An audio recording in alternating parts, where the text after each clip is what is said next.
supaya tidak makan waktu, karena 1:30 saya juga ngasih tambahan lagi buat kelas 10. Kelas 10 nambah nih lumayan. Jadi Pak Koko baik nemen Pak tambahan baik Pak. Enggak sih, sebenarnya malah saya yang berterima kasih kepada kalian sama anak-anak kelas 10. Terima kasihnya adalah ya kalian jadi partner belajarnya saya, jadi ya apalagi kan saya ngajar biologi hanya kelas 12. Sementara kan materi kelas 10, 11 kan nggak ngajar, otomatis kan kalau nggak selalu diasah jadi tumpul gitu, Gap. Nah, makanya kan butuh. Oh iya. Nah, makanya ya saya dengan senang hati ngasih tambahan gitu. Itu aja. Mantap. Sebenarnya lebih buat ya sama-sama untung lah. Saya juga materinya bisa terus diingat, oh iya materi ini gitu aja. Sebenarnya itu. Oke, langsung saja. Mungkin kemarin membahas sedikit kemarin ya. Halo untuk Ian, selamat bergabung. Kemarin Iya, Pak. dari materi yang sebelumnya ada yang ketinggalan, belum saya bahas, yaitu terkait gambarnya sudah kelihatan, Gap? Tampilannya? Kelihatan, Pak. Kelihatan. Oke. Sebentar, ini agak koneksinya. Mau saya tampilkan besar. Zoom di HP Zoom di HP itu screen-nya bisa di ini nggak sih? Bisa di zoom nggak sih? Kalau di kayaknya Google Meet yang bisa deh. Nah, iya itu. Nah, ini saya perbesar. Kalau di ini lagi bisa nggak, Pak? Di zoom lagi bisa nggak? Udah ini diperbesar. Nggak kelihatan, Pak. Masa? Coba di pin bisa nggak, Yan? Oh, bisa nih. Bisa di zoom nih. Dari sini. Udah, ayo. Oke, ini yang saya tampilkan di kalian adalah mekanisme kerjanya pankreas sebagai kelenjar endokrin, ya. Mekanisme kerjanya pankreas sebagai kelenjar endokrin. Jadi pankreas itu disebut sebagai kelenjar eksokrin, juga disebut sebagai kelenjar endokrin. Nah, konsep pemahamannya untuk membedakan antara kelenjar endokrin dan kelenjar eksokrin itu adalah, kalau kelenjar eksokrin itu kelenjar yang memiliki saluran untuk mengalirkan zat sekresinya. Jadi dia punya saluran untuk membuang zat sekresinya. Contoh yang masuk ke kelenjar eksokrin itu ada kelenjar ludah, terus kemudian pankreas, kemudian keringat, kemudian sebasea, minyak. Itu contoh-contoh kelenjar eksokrin. Pada umumnya mereka mengeluarkan zat sekresinya berupa enzim. Enzim ya, itu perlu diingat ya untuk kelenjar eksokrin. Jadi dia memiliki saluran untuk mengeluarkan zat sekresinya. Umumnya berupa enzim. Nah, sedangkan kelenjar endokrin ini dia kelenjar penghasil hormon dan tidak memiliki saluran. Artinya ketika hormonnya itu dikeluarkan, itu nanti akan menumpang di dalam aliran darah. Ya, jadi kelenjar endokrin itu adalah kelenjar penghasil hormon yang nantinya hormon itu akan menumpang di aliran darah. Bisa dipahami kira-kira ya untuk kelenjar eksokrin dan endokrin. Nah, yang akan saya bahas kali ini di dalam tampilan ini adalah terkait bagaimana pankreas bekerja sebagai kelenjar endokrin, karena dia menghasilkan hormon yang saling menyeimbangkan. Kenapa saling menyeimbangkan? Karena ada dua hormon, yaitu hormon glukagon. Ini dihasilkan oleh sel alfa pankreas. Itu dia akan mengeluarkan hormon glukagon untuk apa? Untuk meningkatkan kadar gula dalam darah. Jadi nanti hormon glukagon ini akan memecah glikogen yang ada di hati, sehingga gula darah akan meningkat. Jadi meningkatkan kadar gula darah itu adalah hormon glukagon. Nah, untuk menyeimbangkan supaya tidak terlalu tinggi kadar gula darahnya, dikeluarkanlah hormon insulin, sel beta. Ya, sel beta pankreas akan mengeluarkan hormon insulin sehingga apa? Ketika kadar gula dalam darah itu meningkat, akan diturunkan kembali. Nah, hasil dari penurunan kadar gulanya itu akan disimpan di hati. Maka dari itu, dalam prosesnya akan disebut homeostasis, artinya keseimbangan. Nah, bagi penderita diabetes mellitus itu kan karena kadar gula dalam darahnya mereka tinggi. Umumnya karena satu, produksi insulinnya sedikit, sehingga tidak bisa menyeimbangkan kadar gula darah akibat dari aktivitas atau dikeluarkannya hormon glukagon. Itu umumnya itu. Jadi bagi penderita diabetes mellitus umumnya karena ini tadi produksi hormon insulinnya sedikit sehingga kadar gula di dalam darahnya akan selalu tinggi. Itu terkait mekanisme homeostasis, penyeimbangan kadar gula darah yang dilakukan oleh pankreas, ya, yang dilakukan oleh pankreas sebagai kelenjar endokrin karena dia menghasilkan hormon yaitu glukagon dan insulin. Itu. Gaby Nyoman, suara saya terdengar jelas nggak, Gab? Jelas, Pak. Oke. Ayo lanjut ya. Terkait proses penyerapan dalam usus halus, ini nanti silakan bisa dicermati. Mungkin saya menjelaskan yang ini ya. Di dalam usus penyerapan atau ileum, ya, ileum itu nanti yang di dalamnya ileum ini ada terdapat villi. Villi itu seperti benang-benang halus yang dia fungsinya untuk menyerap zat-zat yang masih berguna untuk tubuh, ya. Jadi nanti akan diserap oleh villi. Next. Nah, langsung masuk ke usus besar. Sebenarnya proses pencernaan itu sendiri sudah selesai ketika di usus kecil, ya. Sudah selesai. Dalam artian sudah sampai pada proses penyerapan terakhir di ileum tadi. Tetapi masih dilanjutkan di usus besar, lebih ke arah nanti di usus besar itu adalah menyempurnakan, dalam artian membuang sisa-sisa sampah dari hasil proses metabolisme dalam bentuk feses. Nah, untuk anatomi dari usus besar ya terdiri dari ini. Ada sekum. Sekum ini merupakan penghubung antara usus kecil dengan usus besar. Ya. Terus kemudian ada appendix. Ini adalah usus buntu. Naik bagian yang menanjak ini disebut kolon ascendent. Sedangkan yang melintang disebut kolon transferum. Dan yang menurun ini kolon descendent. Nanti terus sampai ke rektum. Rektum ini adalah saluran yang menghubungkan antara usus besar dengan anus. Ya, nanti yang bagian proses akhir mengeluarkan feses itu sendiri. Nah, sekarang terkait dengan fungsi usus besar itu sendiri. Fungsi usus besar itu diantara dia akan menyerap nutrisi. Nutrisi yang dimaksud di sini adalah vitamin K dan air. Kalau air itu sendiri diserap sehingga membentuk sisa-sisa metabolisme yang tadi sudah dihasilkan menjadi lebih padat, ya, menjadi sisa metabolisme itu menjadi padat yang disebut feses. Itu akibat dari proses penyerapan air yang dilakukan oleh usus besar. Sedangkan vitamin K itu sendiri dihasilkan dari aktivitas bakteri baik, ya.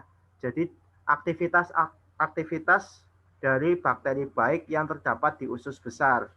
Jadi menghasilkan vitamin K yang sangat berfungsi untuk proses pembekuan darah. Ya, jadi vitamin K ini berperan dalam membantu proses pembekuan darah. Nah, ini tadi akibat dari penyerapan air akan membentuk massa feses. Terus kemudian, nah di dalam usus besar ini nanti akan terjadi pembusukan makanan dengan bantuan bakterinya. Kalian pasti sudah sangat mengenal, yaitu bakteri E. coli. Nah, selain itu di usus besar juga akan diserap sisa-sisa zat empedu. Ya, sisa-sisa zat empedu yang mungkin masih terlewatkan,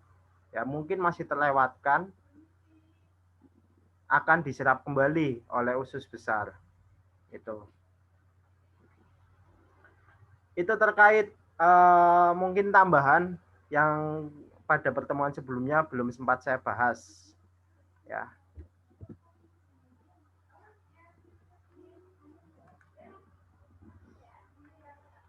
Next, langsung ke materi berikutnya, yaitu terkait yang seperti yang sudah saya janjikan, yaitu terkait gangguan sistem pencernaan manusia.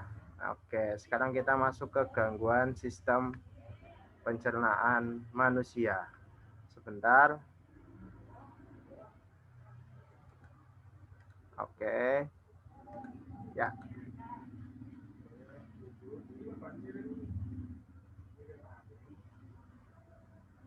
Gangguan sistem pencernaan manusia yang ya ini pada umumnya kalian ketahui ya, yaitu diare, dan pasti pernah merasakan hal ini. Diare itu sendiri terjadi karena gangguan penyerapan air. Jadi pada usus besar ya, ketika di dalam usus besar penyerapan airnya terganggu, yang menyebabkan sisa makanan di dalam tubuh masih banyak mengandung air, sehingga ketika dikeluarkan feses bentuknya tidak padat, lebih cair gitu. Nah, kenapa diare ini bisa terjadi? Yang pertama bisa akibat dari infeksi bakteri, kemudian zat beracun, salah makan, lingkungan yang kotor. Maksudnya lingkungan yang kotor, sanitasinya buruk. Ya, sanitasinya buruk. Kemudian kalau diare harus langkah apa yang bisa kalian lakukan? Ya, pertama jelas istirahat yang banyak, minum air yang cukup. Tidak hanya ini saja dalam mengatasi diare itu sendiri.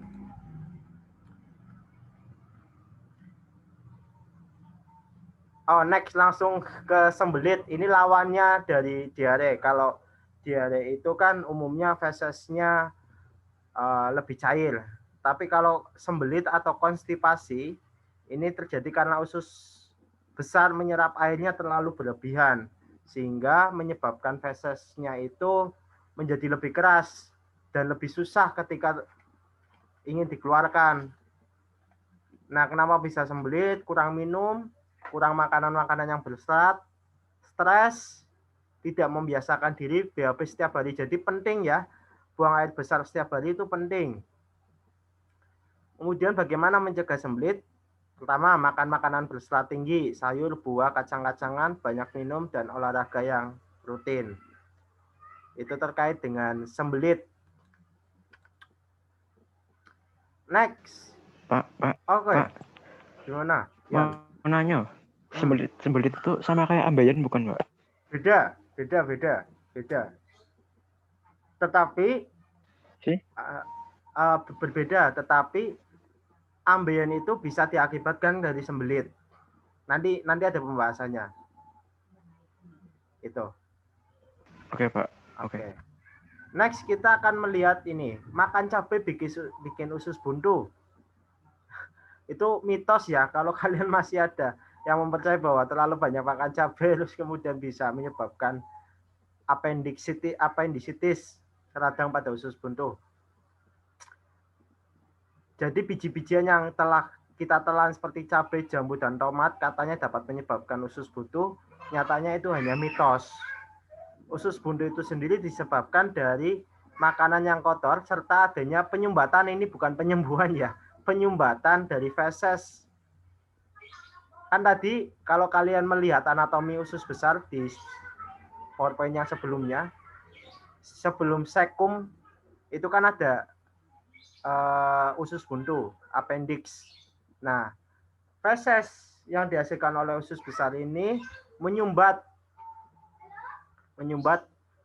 usus buntu sehingga terjadi infeksi peradangan. Nah, itu yang bisa menyebabkan namanya appendicitis, peradangan pada usus buntu. Jadi bukan karena kalian makan cabai, jambu, dan tomat, enggak. Itu mitos ya. Nah, next. Apa? Oke. Gimana Gibi? Nyaman, silakan. Tadi itu karena makanan yang kotornya kayak gimana? Kan makanan masa kotor? Makanan yang kotor dimaksud di sini seperti gini. Kalau kamu makanan Pinggir jalan. buah atau sayuran, kadang lupa belum dicuci terlebih dahulu, terus kemudian langsung dimakan. Itu kan kita nggak tahu.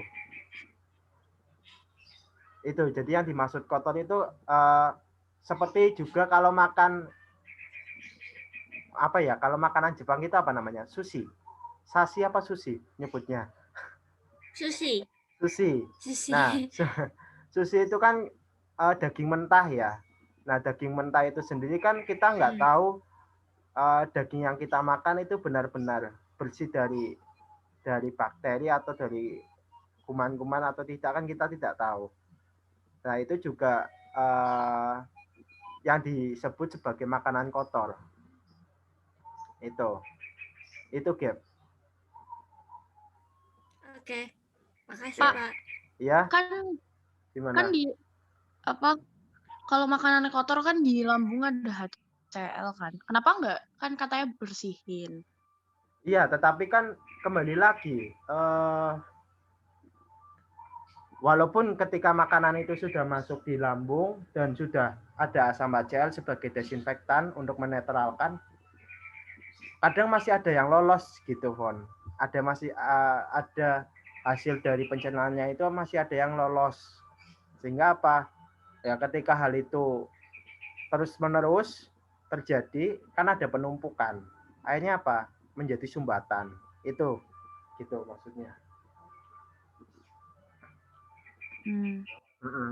Jadi seperti akumulasi, Von. Jadi bukan gara-gara kamu makan sekali ya pas kelewatan makanannya kurang bersih terus kemudian langsung ini, enggak. Jadi penyumbatan itu sendiri terjadi karenanya akumulasi.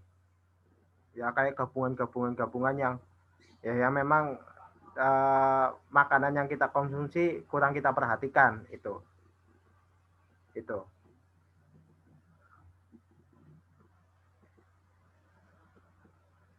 Next, lanjut ke asam lambung atau MAH. Ini sangat umum juga. Mungkin di antara kalian ada yang memiliki riwayat ini MAH ya. Cukup harus diperhatikan pola makannya, harus teratur, jenis makanannya sehat dan berserat, tidak minum alkohol dan merokok, kurangi kafein, kopi ya. Nah, bagi yang punya riwayat MAH cukup kronis perlu dihindari hal-hal ini.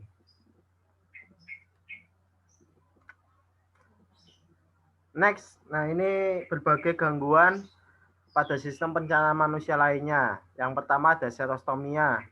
Ini gangguan yang menyebabkan produksi saliva, ya, kelenjar ludah menjadi sedikit. Nah, ketika serostomia ini, ketika kelenjar ludahnya sedikit, otomatis kan pencernaan amilum atau karbohidratnya kurang maksimal, ya, tidak bisa maksimal. Diare tadi sudah dijelaskan karena gangguan penyerapan air. Appendicitis usus buntu, ya, peradangan yang terjadi di bagian usus buntu karena adanya penyumbatan. Parotitis, pembengkakan kelenjar air ludah yang berada di bawah telinga karena virus. Gastritis atau MAH, radang yang terjadi di bagian dinding lambung. Sembelit, penyerapan air yang berlebihan sehingga sisa makanan keras dan kurang air. Terkait dengan appendicitis, ini bisa diidentifikasi dengan jelas ketika didiagnosis oleh dokter, ketika kalian merasakan nyeri di perut kanan bagian bawah. Ya, jika kalian sangat merasakan nyeri yang sangat sakit di bagian perut kanan di bagian bawah, itu identik umumnya adalah kalian mengalami masalah ini, appendicitis ya. Jadi ketika nyeri di perut kanan bagian bawah, ketika dipegang sakit. Nah, ini dimungkinkan kalian mengalami appendicitis atau usus buntu. Nah, next ini yang tadi ditanyakan oleh Ian ya. Apakah sembelit itu sama dengan ambien? Berbeda, Ian. Jadi ambien itu sendiri itu kondisi radang atau bengkak di pembuluh darah vena di sekitar anus ya. Jadi bengkak di bagian anus. Pembengkakan juga bisa muncul di dalam rektum. Nah, maka dari itu sembelit itu bisa menyebabkan wasir. Bisa menyebabkan wasir karena ini tadi. Pada bagian rektum, yaitu saluran yang menghubungkan usus besar dengan anus, terjadi pembengkakan.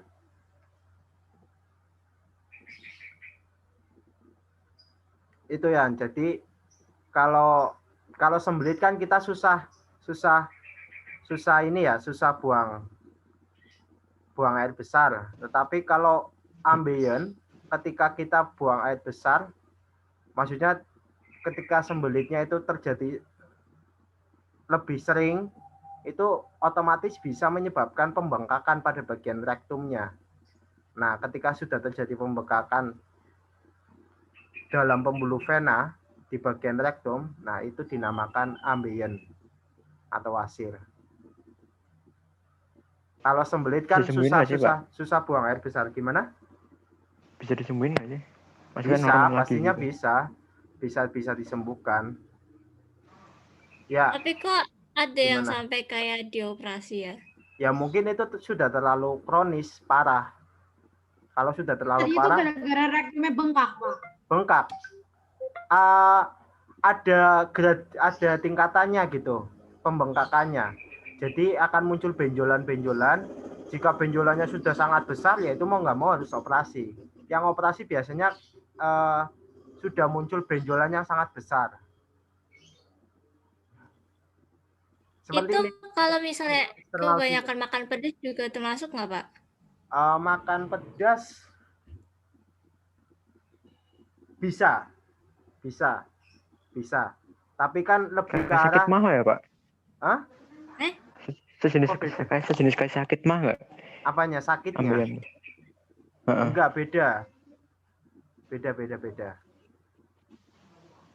Ibaratnya kalau ambien itu juga tidak hanya bisa disebabkan oleh sembelit, dia juga bisa karena posisi duduk yang terlalu lama, itu juga bisa menyebabkan sembelit.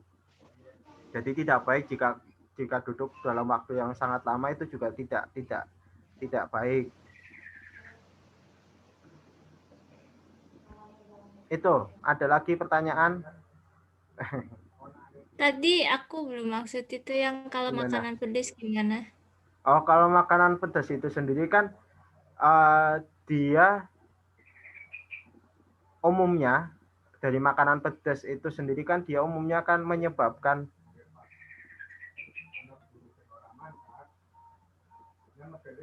kerusakan pada ini, bukan kerusakan, tetapi lebih ke arah menyebabkan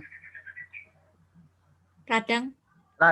Soalnya itu saya mau nyebutkan kata radang ya. Jadi radang pada saluran pencernaan, yaitu ya umumnya ya ini tadi. Jadi akumulasi dari itu bisa menyebabkan hal ini. Kembali lagi akumulasi. Tidak langsung terjadi begitu saja. Sip. Next, kita akan melihat gangguan pencernaan yang lainnya. Sebenarnya sangat banyak sekali gangguan-gangguan pencernaan pada manusia, tetapi hanya beberapa saja yang sekiranya mungkin perlu kalian ketahui lah.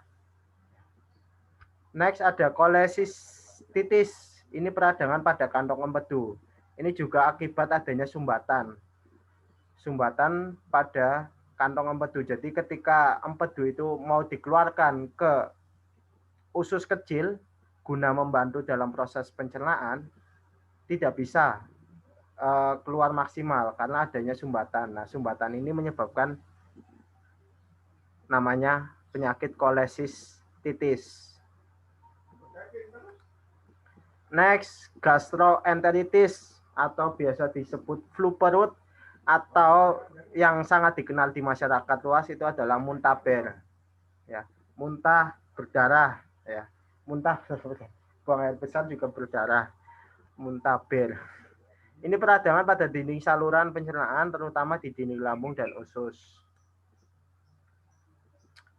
Hepatitis, ya ini infeksi virus hepatitis A sampai hepatitis E juga bisa disebabkan hepatitis alkoholik.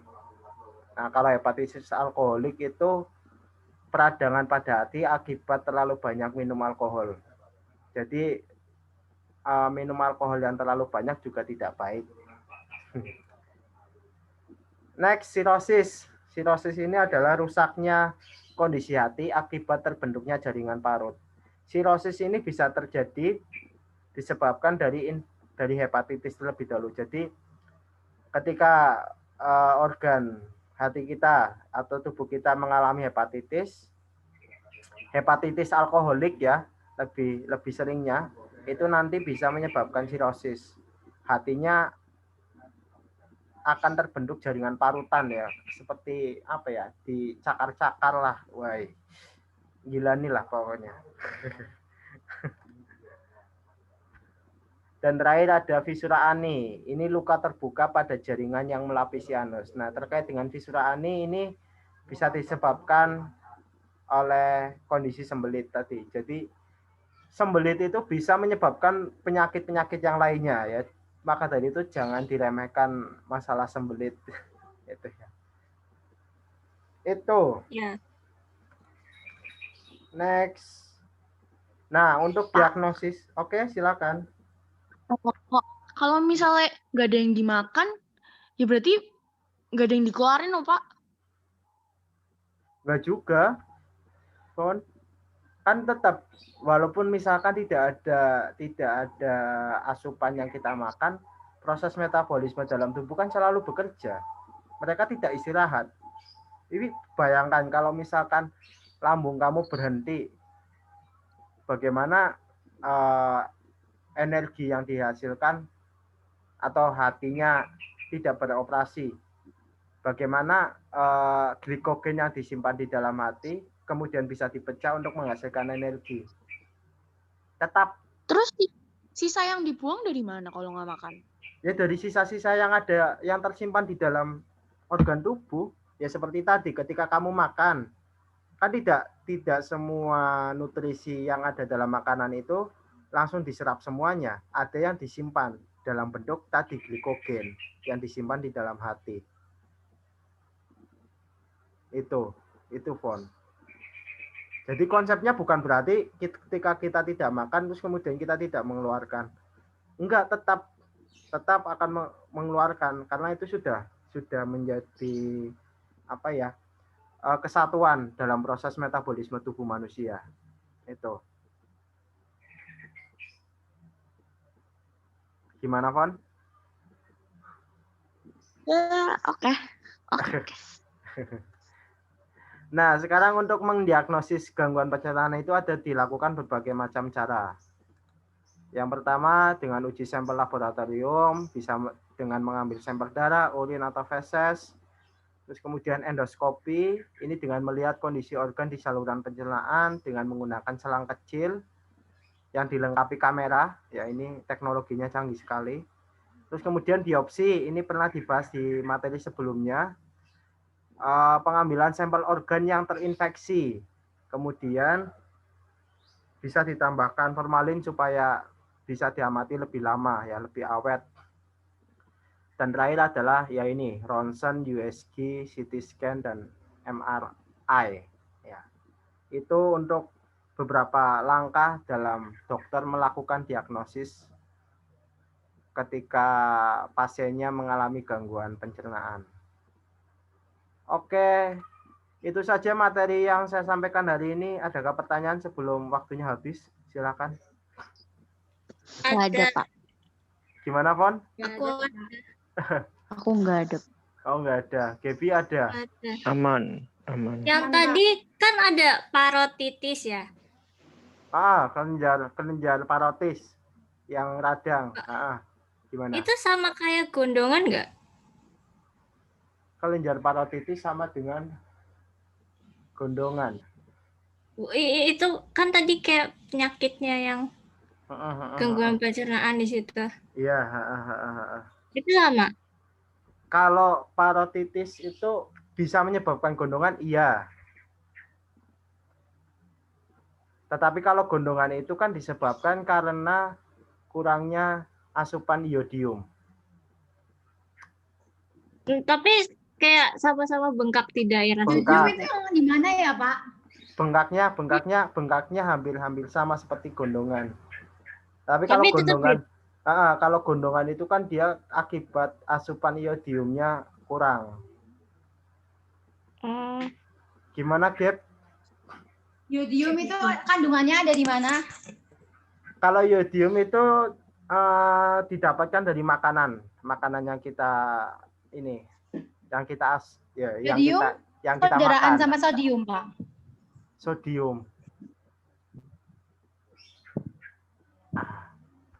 Garam itu loh, garam, Gap, yodium. Iya, saudaraan yodium sama Ya, sodium. saudaraan bisa dibilang. Itu. Ada lagi?